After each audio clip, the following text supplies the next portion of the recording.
네, 두 번째 작전명 2차 전지 이슈 속 호재. 이슈는 인터배터리 2024라고 할 수 있고요. 호재는 전고체 관련주들이 이번 이슈로 인해서 또 상승하는 흐름을 보여줬습니다.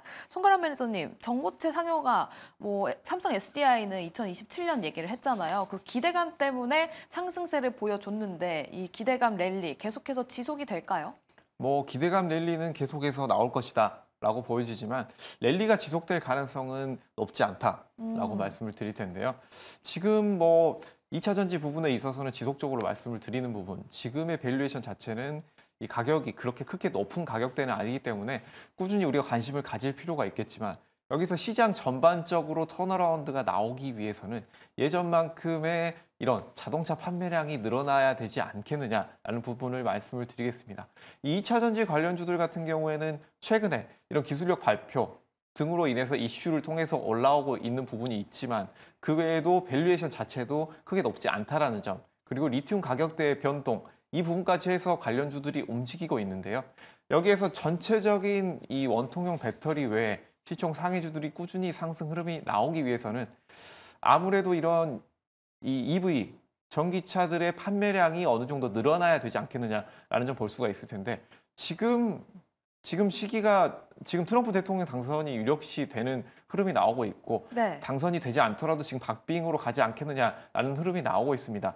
하지만 여기에서 우리가 지켜봐야 될 점은 아무래도 이 공화당 그리고 트럼프 대통령의 정책 기조 자체가 화석연료를 기반으로 하고 그 외에 공업을 발달시키겠다라는 부분이 있기 때문에 이 신재생 에너지 부분 그리고 전기차 부분에 대한 투자, 판매량은 크게 늘어나지 않을 가능성도 염두를 두어야 되지 않겠느냐라는 부분을 체크를 해보시고 여기에서 이런 전체적인 상승 흐름이 나오기 위해서는 상반기 이후 하반기에 이런 2차 전지 판매량 추이가 어떻게 되는지 여부 체크를 해보실 필요가 있다는 점까지 말씀드리겠습니다. 알겠습니다. 저도 여기서 또 궁금한 게 만약에 전고체 관련 종목들이 계속해서 올라간다면 김상률 본부장님, 네. 전기차 판매량과 관계없이 전고체는 그냥 기대감으로 올라갈 수 있을까요?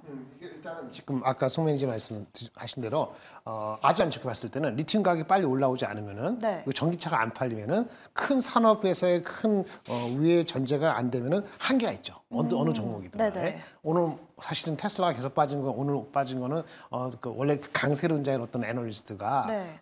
전기차 테슬라가 올해 10%도 성장 안 할 수 있어요. 적자까지 날 수 네, 있다라는 10% 성장 안 하면 기사도 적자 날 수 있고 그러면 유상증자 할 수도 있어요. 유상증자하면 지금 180%인데 100% 더 빠질 수 있어요. 이게 엄청난 얘기를 한 거거든요. 네. 그리고 테슬라야 다른 게 가치가 많기 때문에 전기차의 가치는 3분의 1도 안 되니까 버텨요. 이런 말도 안 되는 모순적인 얘기를 하는 거죠, 자기가.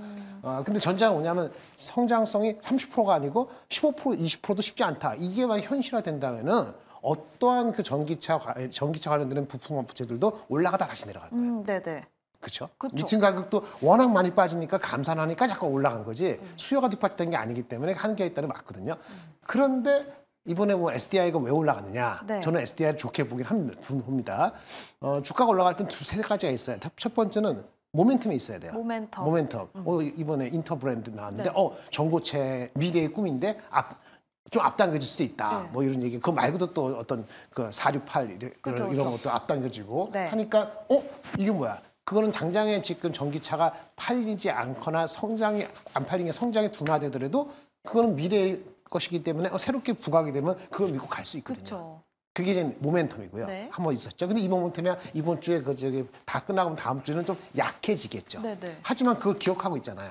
그걸 버틸 수 있는 두 번째 뭐냐 밸류가 쌓여야 돼요. 근데 이 회사가 밸류가 주가가 많이 빠졌어요. 그렇죠. 고점 대비 거의 반토막 났거든요. 네네. 그러니까 지금 현재 북밸류로 한 1.12배 됩니다. 근데 ROE가 한 12% 나오거든요. 네. 그럼 싼 거예요. 그렇죠. 네, 그리고 그다음 두 번째는 또 뭐 있죠? 그리고 삼성 SDI PR로도 한 말씀하시는 거죠. 11배니까 싸요. 어쨌든 싸요. 네, 그러니까 주가가 반토막 났고 싼데 모멘텀이 있었고 이거는 미래지향적이니까 땡길 수 있죠. 그럼 적정한 목표 주가를 해야 되는데 맨 마지막에 뭐냐? 네. 애널리스트나 증권사가 밀면 돼요. 지금 목표가 올리고 있지 않나요? 네.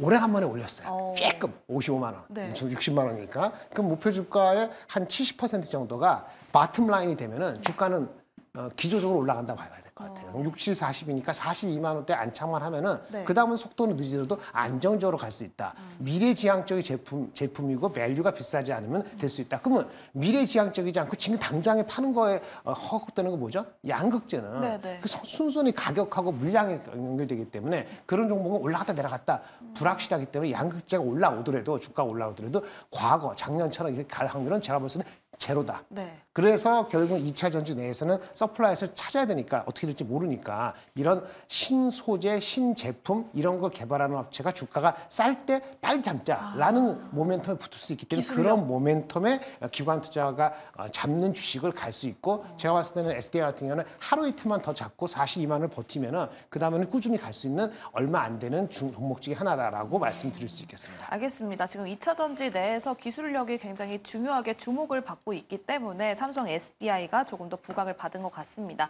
그 모멘텀 계속해서 확인해 보시면 좋겠고요. 송가람 매니저님, 2차 전지 내에서 보시는 종목 따로 있으십니까?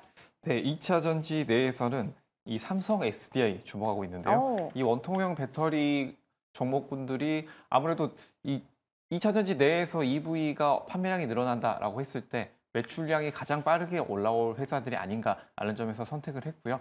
이 회사들 같은 경우에는 매출이 실질적으로 늘어난다고 했을 때 수혜를 받을 수 있는 회사이기 때문에 말씀해 주신 것처럼 미래 성장 모멘텀을 본다면 이런 전고체 배터리 부분 우리가 주목을 해볼 필요가 있겠지만 지금 어느 정도 2차 전지가 먼저 회복이 나온다라고 했을 때는 2차 전지 대형주, 그중에서도 원통형 배터리 관련주 삼성 SDI나 LG 엔솔 이런 대형주들이 먼저 움직이지 않을까라는 의견 함께 드리도록 하겠습니다. 알겠습니다. 대형주 이 부분 주목해 보시면서 삼성 SDI 주가 추이도 확인해 보셔도 좋겠습니다. 그럼 세 번째 작전으로 넘어가 보도록 할게요.